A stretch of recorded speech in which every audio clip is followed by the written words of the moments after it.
Acting Clerk, I'm Florence Atenya-Bonyo, Director, Audit, Appropriations and Other Select Committee. Committees with me is Mr. Michael Karuru, immediate left, the Deputy Director, Legal Services, and behind him is a team of officers in the Committee Secretariat. Thank you. So we'll give you 10 minutes to tell us the story of your life, whereafter we'll open the plenary to the committee to ask you whatever questions the members desire to ask you. But before that, let's do some check on your documentation to confirm. Do you have your tax compliance certificate from KRA? Switch on the microphone. Yes, I do. Do you have your Higher Education Loans Board clearance certificate? Yes, I do, and I was not a beneficiary. Do you have your clearance with the Ethics and Anti-Corruption Commission? I do. Do you have a certificate of good conduct from DCI? I do. Have you ever been charged and convicted of an offense in a court of law? No, sir. Are you a dual citizen of Kenya and any other jurisdiction? I'm only Kenyan.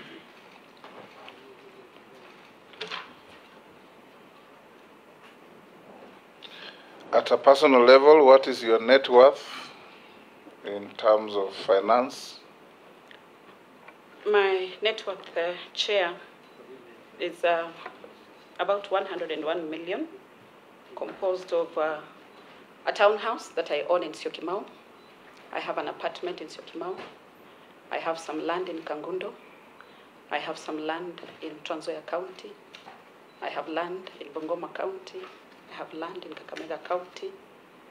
I have shares and deposits in SACCOs, two SACCOs, Waumini SACCO and UN Women SACCO. I have dividends from where I have placed my shares, one of them, Cooperative Bank of Kenya. Thank you, sir. We'll now open the conversation with the nominee. I'll give the first shot to the Deputy Speaker. Oh, my. I'm so sorry, members. I think diminishing returns are setting in. Speaker, it's 6:15. It's allowed. Yeah. But maybe there's something she said. You said you have shares in Cooperative Bank of Kenya or dividends as part of your declared wealth? Shares. Shares? Yes. And that come after her 10 minutes? Yeah. Okay. You can interrogate her on that after her 10 minutes. You have now your 10 minutes or less to tell us the story of your life. Thank you, Chair and honorable members, for giving me an opportunity to appear before you this evening and tell the committee members and Kenyans at large the story of my life. I was born in 1979 in Kericho, specifically Londiani, to a policeman and a policewoman. And later they moved and we settled in Trans Nzoia County, in a place called Sehendu, where I largely grew up in that area. Members and Chair, as you are aware, policemen and policewomen in this country are people who are moved from one station to another. So my parents were being moved from one station to another to work, and it's that time that I was taken up by my maternal uncle, who I lived with during my primary education, which I finished at a school called Baraton Primary School. It is in Kiminini constituency in Trans Nzoia County in 1992. And I'm happy to tell honorable members that in the KCPE exams of 1992, I was the best student in then Trans Nzoia district. After that, I joined Maryhill Girls High School, a national school in Thika, where I did my secondary school education. While at Maryhill, I was engaged in several leadership positions, one of them chair of journalism, and then I thought that I would end up in media. And after Maryhill, immediately after, I got a call from KCB Bank to join them and work for them. And it was basically because I was very good in volleyball. So they were recruiting for their team. And my mom was like, who does volleyball for a living? So I did not join the commercial bank. So then I moved to MTC, Kenya Medical Training College, where I trained as a pharmaceutical technologist and graduated in 2000. Just to let members know that while at MTC, my parents, a policeman and policewoman, could not afford much. So from the second year of MTC, I did odd jobs to pay my school fees. After MTC, I managed to get a job in one of the pharmaceutical retail pharmacies in this country, where I worked for a period of time. During that time, I was also doing a degree in pharmacy, online degree from EG University in Turkey, where I completed. However, I did not get registered as a pharmacist because of the difference in legislation, the difference in the number of years covered in Turkey and covered in Kenya. But after that, while working, I proceeded to do a degree in procurement and supplies from Jomo Kenyatta University. And by the time I was doing that degree, I was working at Mission for Essential Drugs and Supplies. Chair and members, I stopped working in the pharmacy. My last stage as a pharmaceutical technologist was in charge of AAR healthcare in Kisumu County. So when I joined MEDS, I started as a junior operations officer. But while working as an operation officer, one of my responsibilities was to consolidate orders and send medical supplies to faith-based hospitals in this country. I then realized that there was a gap, that any time I was fulfilling orders from these faith-based hospitals, we could not fulfill them at 100%. And at that note, I told my supervisor that I think we have a problem in procurement. And I volunteered myself to work in procurement at MEDS. When I volunteered to work in procurement, that is when now I enrolled again for my master's degree while working there. And I ran through the ranks in procurement as an officer. Up to the time that I was leaving MEDS, I left as the procurement manager. And as you are well aware, Mission for Essential Drugs and Supply is the second biggest, largest medical supply chain organization in this country that is run in a way that I could say very efficiently. So I worked at Mission for Essential Drugs for a good 7 years. Chair, I left in good terms when I had just finished my master's. And for the members' sake, I briefly interned at KEMSA during my master's level for a period of 3 months. After that, Chair, I joined the Nairobi Women Hospital, where I was in charge of procurement. Chair and members, at Nairobi Women Hospital, I was in charge of end-to-end supply chain. What I mean by end-to-end is that I was in charge of the tomatoes that cooked the patient meals. I was in charge of the linen that was spread on patient beds. I was in charge of the equipment that was used in theater. And what many people don't like to hear, that I was in charge to ensure even the equipment in the mortuary worked while at MEDS. Honorable Chair and members, I left MEDS in 2016 to run for an elective seat in Trans Nzoia County, Women Rep. At that point, my party did not give me a ticket, so I dropped out at the nominations level. And I came back, and in 2017, I got another job with the Global Programs for Research, which is an affiliate of University of California, San Francisco, as their head of supply chain, and that is where I have worked to date. I took leave to also run for Women Rep in 2022. This time, I was lucky, I got the party ticket and went all the way into the elections. I didn't make it, and so I returned back to work after my leave. I'm still an employee of Global Programs for Research.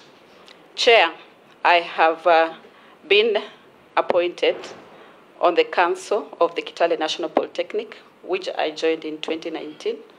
I served in the Education, Training and Research Committee. I served in Finance and Administration Committee, and I was the chair of the Human Resource Committee. Chair, I have also done consultancy services, previously for Ministry of Health, in commodity management for Nyamira, Kisii, and Migori County, where I was training all cadres of health on commodity management. Chair, I've also done consultancy, which I'm still engaged in, with a firm called 54 Gene for Research and Discovery Limited that is scheduled to set up one of the biggest genomics laboratory in Kenya, and I'm still consulting for them. Chair, that's the story of my life, but I also need to say that I am married. I'm a mother of 2 biological children, but I take care of 2 as a guardian and many that I take care who live with their parents. Thank you very much, Chair and members. The floor is open, members. We'll start with the deputy speaker. Everybody will have a go. Dr. Susan, congratulations again. I want to ask you this. As you know, we've had very many overlapping and fragmented schemes. In the health sector, there is NHIF, there is Linda Mama, the civil servant scheme, the school children and elderly support schemes, and also some other types of social health insurance. The Kenyan Kwanza manifesto seeks to provide NHIF for all Kenyans without exclusion in a policy called Leaving No One Behind. What interventions will you propose to streamline NHIF and all these other schemes?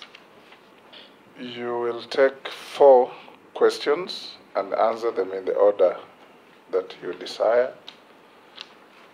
Kimani Chungwa. Chair, maybe you should first begin by clarifying, because I had the Honorable Anyonyi refer to her together with the Deputy Speaker as doctor, whether she's a doctor.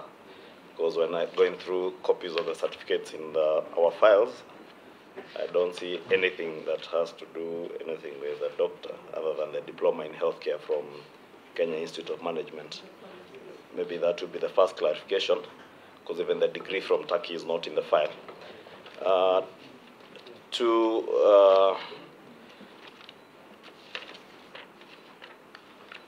I was asking about the dividends because the shares, because looking at what you have listed as part of your wealth, the shares are not listed. Maybe you would also give us a schedule, probably, of what constitutes your net worth. But on to health issues, and I must indicate, sorry, I'm forgetting, Nakhumicha. I am rather impressed by her background in relation to what you have been nominated to do, especially on matters to do with procurement and logistics. And it's good that you have also interned at KEMSA. I hope that was not during the COVID KEMSA billionaires scandal. But having worked at MEDS, and you say it's the second largest, I believe, after KEMSA in the country, I would want to hear what is it that you will come to do at the ministry that you streamline operations at KEMSA and make it more efficient, more cost effective for the people of Kenya in terms of procurement and delivery of cost-effective drugs to both our public and private hospitals in line with our Kenya Kwanza manifesto. 2, the issue of community health volunteers in the country is an issue that has been debated over the years. I would want to hear your thoughts on what you want to do with community health volunteers that volunteer in our communities. Then eventually, finally, there are about 514 healthcare practitioners. If you may not know, you could or you may not know, I'm sure you've done some research at the ministry, that were interviewed in 2021 and they were given appointment letters by the Public Service Commission in December of 2021. Up to date, the ministry is yet to give them the appointment letters. I have not less than 15 WhatsApp and text messages from young Kenyans who had been given those appointments and now waiting for their letters. Do you imagine if you get approved and you take over the ministry, that you will ensure these Kenyans get the appointment letters, or from your initial analysis of ministry, is it that they don't need these young Kenyans working there? Do we have enough healthcare workers and practitioners? Thank you. One day. Miss Wafula,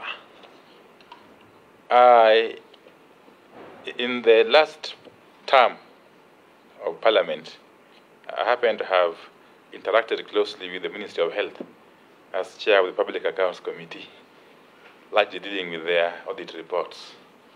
So I happen to have a rough idea of what goes on in the Ministry of Health. And you'll also recall that the current CS, because they haven't left office yet, the current CS, Mutahi Kagwe, when he came into office, promised to dismantle the cartels at Afia House. As to whether he succeeded in dismantling the cartels, the jury is out there. But coming back to you,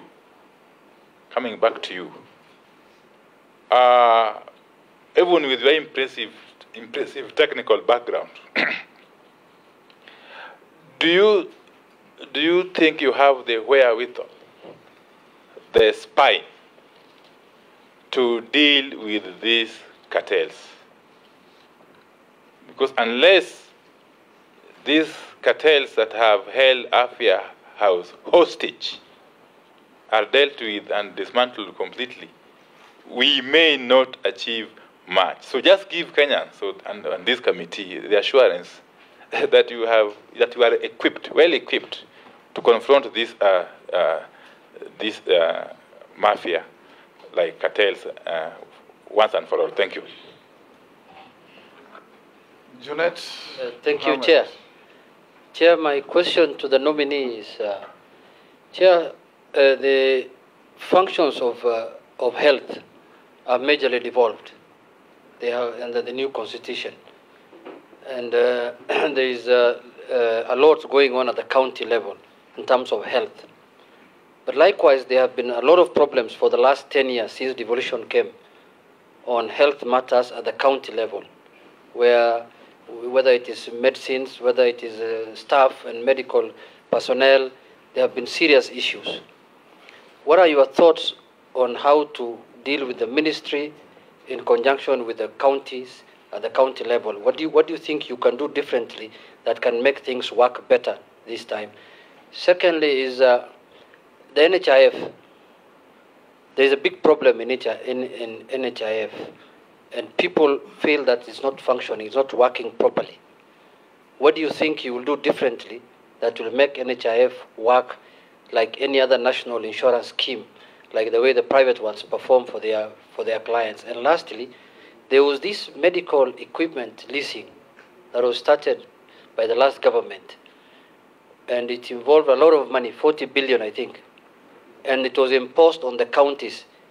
And we normally deduct that money here when we are doing the division of revenue at the parliament level, at the source. Even the counties are not given opportunity to pay directly to the national government. Do you think that was a good scheme? Do you think it should be continued, or what do you think? What are your thoughts on that? You can answer those four, then we'll take another batch. Thank you, Chair and members. I will respond to the question in the order in which they came. Honorable Gladys, you sought to find out how I will handle the fragmented type of insurance that we have at the National Hospital Insurance Fund. And as you clearly put it, we have Linda Mama, we have the one for primary and secondary school children, we also have one for civil servants. Chair and members, I'm sure you already know, and if not, that Linda Mama is about 4 billion in a year. The one for Afia, for the school-going children, is another 4 billion in a year. And the other schemes, but collectively, just if I may use the example of those two, that means we have a total of 8 billion that has been fragmented. And in that fragmentation, you will note that a mother who is covered under Linda Mama also has a child who is covered under the Afya one. What that means is that that family has been covered twice in terms of payment. The one for Linda Mama has been paid for, the one for the education has been paid for. So what is supposed to be done is that we are supposed to consolidate. And that would be my suggestion, and it is also in our plan for Kenya Kwanza, that the payments are per household vis-a-vis per persons. Because if you take the total of Linda Mama and Afya, you put together the 8 billion, it can take care of very many households. And you know, per household in Kenya per year is 6,000 shillings. If you divide that 8 billion, I do not have a calculator with me, but I'm sure it will cover over 1 million households. So I will be suggesting that we move and consolidate these schemes so that then we accrue a lot of benefit from it. And as you may be aware, members, is that insurance works on the premise of the more the better. So I believe with that intervention, we shall be able to streamline. Honorable Kimani, you sought to find out why the chair referred to me as Dr. Susan. As I said in my introduction, that I did a degree in pharmacy from Turkey. But I also said I did not manage to get registered by the Pharmacy and Poisons Board because of the difference in regulations. While I was doing that degree, I was working.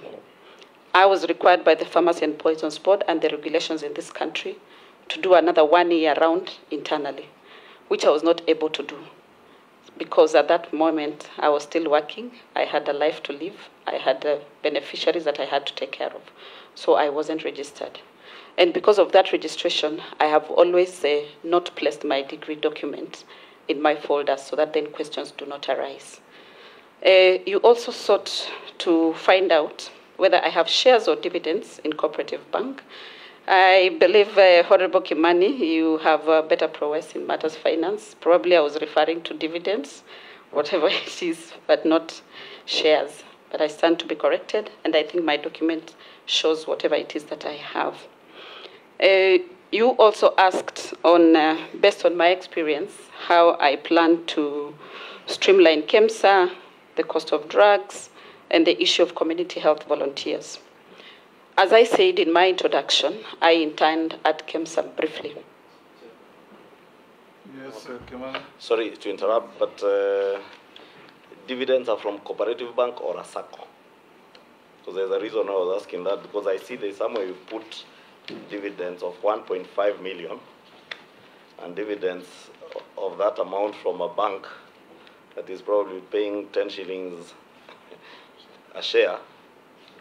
Would be a very huge investment, and it then would have to reflect in your list of assets. But maybe if it's a SACCO. Thank you, Chair. I have shares and dividends from 2 SACCOs, and that is what makes up the 1.5 million. Back to your question on how I plan to streamline KEMSA. Having interned there, I have a view of what it is that happens at KEMSA as a public institution. And as I said, I also worked at MEDS, which is a faith-based institution. And what then I bring to KEMSA, which I'm sorry to say, but most of the public institution, there's some laxity in terms of operational efficiency. While there, I realized we had a problem with quantifications, how they arrive at what they buy for patients. And at MEDS, quantification was almost accurate to the point. How did we do it? Is that we got to know the needs from the faith-based institutions, faith-based facilities. Early in advance, before we did our tender process, we could find out from the hospitals what their requirements were. Based on that, then we worked on quantification. At KEMSA, they do a push system, where then the stocks are pushed down to the facilities. And the facilities are supposed to be pulling from KEMSA. So the push system then means quantification is done at the top, at KEMSA level. And I'm happy because in Kenya Kwanza we are talking about bottom-up. Therefore, the facilities will be bringing up their quantities. Based on that, quantification is done. And that is why you hear at KEMSA right now we have expiries, we have obsolete, is because of poor quantification. So we shall start right by supporting KEMSA to ensure that they do proper quantification for products. Regarding cost of drugs, is again because of not quantifying properly, you end up buying wrong quantities at the wrong prices. But more importantly, my suggestion would be like we do more of local manufacturing. We have molecules that can be manufactured in Kenya. For example, I'm yet to understand why we still import paracetamol. Yet we have companies in Kenya who are manufacturing paracetamol. If we were to buy from these locally manufacturing companies, definitely the cost of paracetamol will be much lower than the imported one. Honorable Kimani, the issue of community health workers in this country is that there are some success stories with community health volunteers. And I'll give an example of Kisumu County.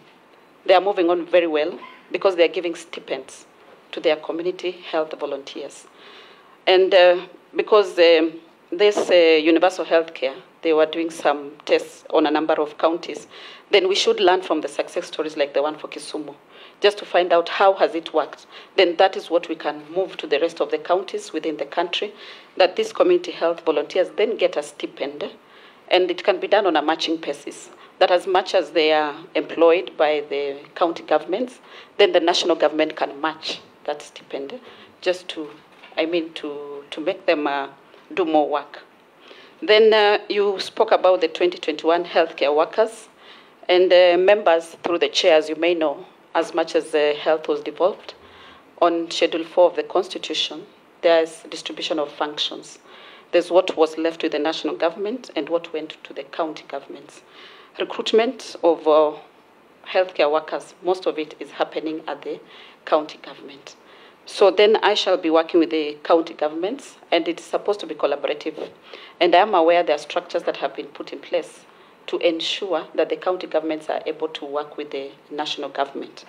Then is to ensure that these healthcare workers are absorbed in their respective counties. So I may not be able to say that we shall give appointment letters, but once that discussion has happened, and I pray that this committee is able to approve of my nomination, then we should be able to work together to ensure that the workers are absorbed. As we know, most of the facilities in this country are ill-equipped. Even with the healthcare workers, there is a shortage. But also, the executive order, number 1 of 2022, has created a state department of health standards and professional management. So I believe under that state department, then the issues of professional management will be well handled as well in that state department. Thank you. Honorable Wandai, you are concerned about the cartels at Afya House, and I believe I am looking like I'm too weak to handle the cartels. But I would like to assure you that these cartels, having worked in healthcare and supply chain, I believe these are people that I have already worked with. It's just that on a small scale, but now they are on the national scales. And where I have worked previously, Honorable Chair, is that my mantra is P squared, R squared. P squared means process and procedures. R squared is rules and regulations. I am very sure that we will be able to break the cartels, but also be seeking the support of members through bills so that we improve on our procurement regulations and act, so that we are able to deal with these cartels. Because at the end of the day, if healthcare is working, even the health of those cartels is taken care of. Honorable Junet, you asked about devolved functions in terms of the personnel and staff, and how to deal with the MOH and the counties. Honorable Chair, I am aware that we have intergovernmental forums that have been put in place. We have the Specific Health Sector Forum that brings together the CECs in charge of health from the counties. They meet quarterly, and they bring their issues from the counties to MOH. And the issues from these CECs of health then escalate to the Council of Governors. And therefore, I want to believe that the issue of healthcare personnel at the county level, then how the MOH will assist them, should be then discussed at this level. But I also want to believe that most of the time issues work when people are involved. And therefore, we shall be involving everyone, each of the health professionals from the counties, in decision making. NHIF, you asked, what is it that I will do differently? Through the chair, Honorable Jeanette, NHIF, as Honorable Gladys had said initially, is a bit fragmented. But the most important thing that I would like to let this committee know, or they may already be aware, that the population, the workforce in this country is about 16 million, or 19 million thereabout. Out of this total population, 1 million is in public sector, 2 million is in private sector. So we have over 11 million people who are in informal sector. And these are the people that we are having a problem with in terms of registration and recruitment into the NHIF. So I will be working together with the county governments to improve enrollment. And through use of the community health volunteers, we should be able then to use them in terms of enrolling these people in informal sector. And you know, the people in informal sector, Honorable Chair and members, is that they rely on a day-to-day in terms of what they earn. Therefore, we have to devise mechanisms to ensure that even from the day-to-day, then we are able to help them to achieve the 6,000 monthly contribution to NHIF. But again, in our Kenya Kwanza plan, we are focusing on promotive, preventive healthcare, and therefore that will ease the burden in terms of healthcare needs. And the study shows that for every 1 shilling that you spend on promotive and preventive healthcare, you save 9 shillings in curative. So as an agent of the government, I'll be ensuring that then we focus more on promotive and preventive healthcare through the NHIF, where they can even have wellness schemes where people go for screening once in a year just to check their health status. Honorable Chair, a question was asked on MES, and you rightfully say that almost 40 billion was put into it, and what are my thoughts? Chair, while I worked at Nairobi Women Hospital, we were able to install 2 CT scans, one 64 slice and the other one 120 slice at 0 cost while I was in procurement. How did we do it? I sourced for the manufacturer of the CT scans. I told them that we have an opportunity, that we have patients, but we do not have the money to buy the CT scan. So we agreed on a revenue share agreement that they come and install the CT scans, we provide the patients, and we share the revenue. They take 80%, Nairobi Women takes 20%. And in that, we are able to install a CT scan at Adams and another CT scan at Rongai at 0 cost. What am I saying, Chair? That in the world today of management, there's what we call business outsourcing, that you are left to focus on your core mandate. For example, our hospitals, their core mandate is to provide healthcare. And therefore, if we have suppliers, and in this case we do, that supply the MES equipment, it is a good thing. All we need to be asking of ourselves is how was it entered into and how do we improve it? As I sit here today, in my home county of Trans Nzoia, we have a dialysis machine in Trans Nzoia County, which I believe Trans Nzoia County in itself would never have managed to buy that dialysis. So we have gains that have been made. Many counties, many patients have been able to access services that they would never have accessed before. But we have some small issues. For example, I'm told a county that has not installed their equipment because they were not able to get 3-phase power installation. What is that? Honestly, it takes a phone call from the governor to Kenya Power to have 3-phase installation. So why should we keep equipment wrapped in a box waiting for three-phase installation? So I believe there are a lot of discussions that need to go into that, we look at the bigger picture, which is the benefits that have accrued from this equipment. And if there's anything that we can correct, then it is corrected at the review of the contract. Thank you, Chair.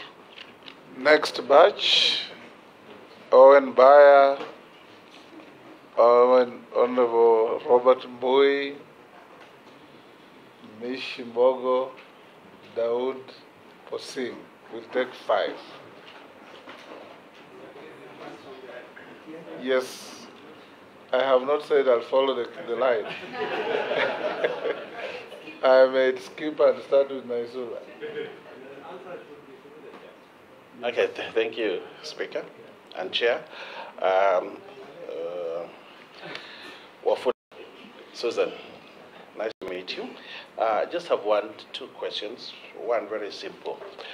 If you look at Schedule 4, which you referred to, and Item 23, it talks about referral hospitals. That referral hospitals are managed by national government. But the practice in this country has been that referral hospitals, like the Moi, the Kenyatta University, the ones that are managed by university are actually managed by university. But we have a very controversial issue at Kenyatta University and the referral hospital, where the university has actually been denied a chance to run the hospital and to manage it, and that other board members have been nominated by the minister and put in charge of the university. And they've been told this is a national referral hospital, and therefore even students at KU cannot access that facility. They have to apply like any other, and there has been a lot of controversy about that. As you step in, or if you are confirmed to step into the shoes of CS Health, how are you going to solve the problem at Kenyatta University Teaching and Referral Hospital? So, Health Commission has been demanded, the Health Commission has been demanded to bring in all these services together, and we have a Health Commission in this country. It was one of the items of the BBI. And doctors and practitioners in the health sector have demanded that counties should release the function and that we have a health commission, just like we have TC and other commissions to manage medical services in this country. What are your thoughts on this? Do you think that's the way to go, or we allow counties to manage the health sector and also the national government manage another sector? I thank you, Chair. Thank you, Chair. I would like to say that Owen, speak off your mic. this nominee has been very clear in answering questions, and in fact quite impressive. Only she repeated the P square and R square. I think it's a Kenya Kwanza new slogan. We heard that earlier. But Chair, I'm aware that Chair, on a point of order, Kenya Kwanza no such slogan. you know, Chair, you have to tell the leader of majority to relax. You know, sometimes you must you don't take everything too seriously. But anyway, It allowed you to fish far and wide. So go. we are in agreement on that, Chair. Chair, thank you. Chair, the Ministry of Health has in the past been a bit apprehensive about the introduction of genetically modified organisms, GMO foods. And until proper research is done so that the health of Kenyans that are that partake of these foods is assured. In the recent past, and of course we know that the religious organizations have also been against because of the fact that it's unnatural, because I think there is a belief that food should be provided in a natural manner in which God provided it. Now, in the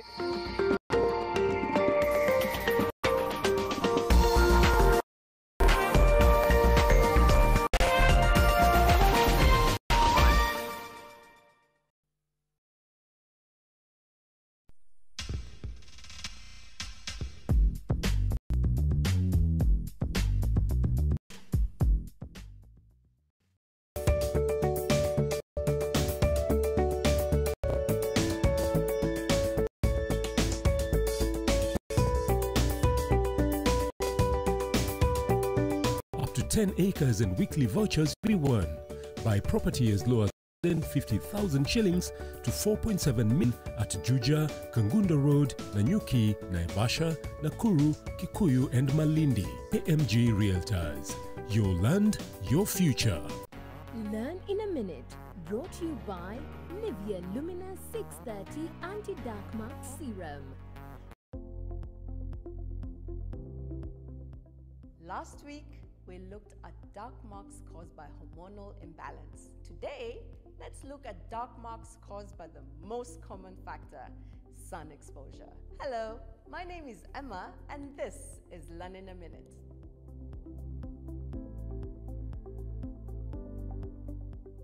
Have you ever worn your favorite top? Then in the evening, when you get home and change, you find the whole outline of your top drawn on your skin? This is an example of hyperpigmentation caused by the sun exposure. Now imagine our face that is exposed to the sun every day. Panic not. Solution Eco. You need a serum that regulates this hyperpigmentation and a day cream with SPF 50 that will block this sun rays. I'm thinking Nivea Luminous 630. It starts working from day 1 with visible results in just 2 weeks. My name is Emma, and this is Learn in a Minute.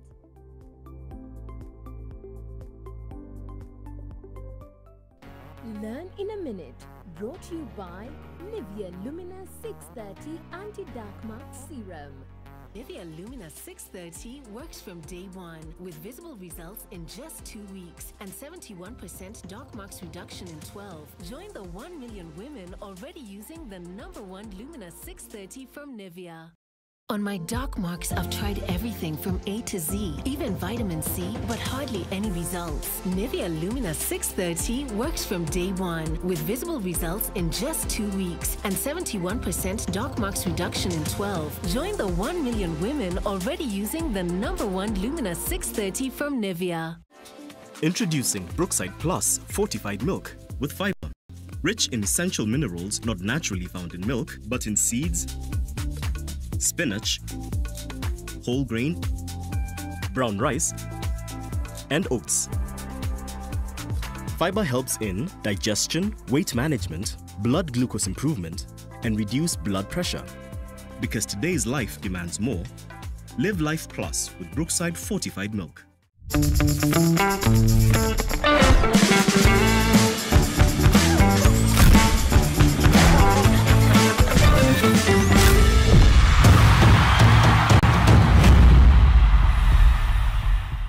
Cabling tips. Use Cable of Mind. A manager who has never won a Serie A title and a team that has gone 32 years since its most recent Scudetto. That should mean the odds are against Luciano Spalletti and Napoli finishing this season on top of the table. But only a brave or foolish man would take those odds against a team playing exceptional football. Become a Shuja today by buying a value-added property that come with water, electricity for every 910,000 that you deposit or place as installment towards your property. We give you 10K cashback or an equivalent Shuja shopping voucher. Discover a world full of opportunities, a place to build your skill and see the world in a different perspective. Sensei Institute of Technology is the home to the best practical courses. We offer courses such as plant operator, plant mechanics, driving and trailer driving, CCTV and alarm installation, solar installation, electrical installation, motorcycle, motor vehicle mechanics and electronics, building construction technology, roads and dam construction, hospitality courses, and many more. Remember, my skills, my future at Sensei. Sensei College, my skills, my future. My skin is my identity, my strength. It's unique and deserves care made specially for me. New Nivea Radiant and Beauty Advanced Care with 5 oils and 5 vitamins. 48-hour nourishment. Helps reduce appearance of stretch marks in just 2 weeks. New Nivea Radiant and Beauty Advanced Care for your shade of beautiful.